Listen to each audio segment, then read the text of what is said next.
থেকে আজকে ডিজি সাহেব এবং চিফ সেক্রেটারির সাথে আমরা একটা কার্সি মিটিংয়ে মিলিত হয়েছি।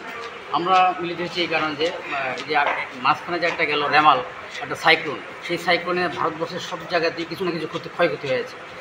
আমাদের ক্ষুদ্র তীব্রতে অনেক ক্ষয়ক্ষতি হয়েছে। তার মধ্যে আমাদের বিদ্যুতের অসম্ভব ক্ষতি হয়েছে, যেমন বিদ্যুতের পরিবাহী তার, কোথাও খুঁটি, কোথাও ট্রান্সফরমার ভেঙে গেছে, নষ্ট হয়ে গেছে, ড্যামেজ হয়ে গেছে। তো এত কিছু সত্ত্বেও আমরা যারা ইঞ্জিনিয়াররা আছি, বিশেষ করে আমাদের যারা বিদ্যুৎ দপ্তরে চাকরি করেন, কাজ করেন ইঞ্জিনিয়াররা, অক্লান্ত পরিশ্রম করার চেষ্টা করছে যেন মানুষের সেই পরিষেবা আবার সুন্দর করতে পারে। সেই অবস্থায় আমাদের যারা কর্মরত ইঞ্জিনিয়াররা আছে পুরা কাজ করছে।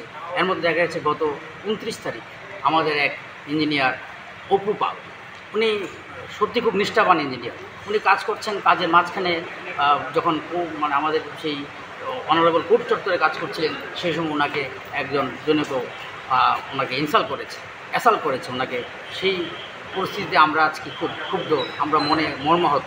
তো আমরা আজকে এই বিষয় নিয়ে আমরা এই ব্যাপারে এফআইআরও করা হয়েছে এবং আমরা আমাদের ডিআইজিপির সাথে কথা বলেছি, আমরা চিফ সেক্রেটারিকে বলেছি এগুলোর থেকে যদি আমাদেরকে মানে শেল্টার না দেওয়া, প্রটেস্ট না করি, আমরা যদি ভবিষ্যতে এরকম কাজ হতে থাকে আমরা কাজ করতে পারব, তাতে আমাদের রাজ্যের ক্ষতি হবে। কারণ ইঞ্জিনিয়াররা সেরকম পরিবেশ না হলে ওরা কাজ করতে পারবে। তো ওদেরকে আমরা বলেছি যে আমাদের এই মানে অবস্থা থেকে আমাদেরকে যেন প্রোটেস্ট করা হয়, আমাদের প্রোটেকশন দেওয়া হয়। এবং কি বলেছে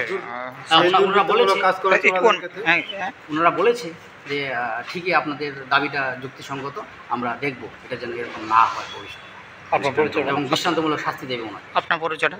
আমি Satyabrata Das, general secretary, state engineer association.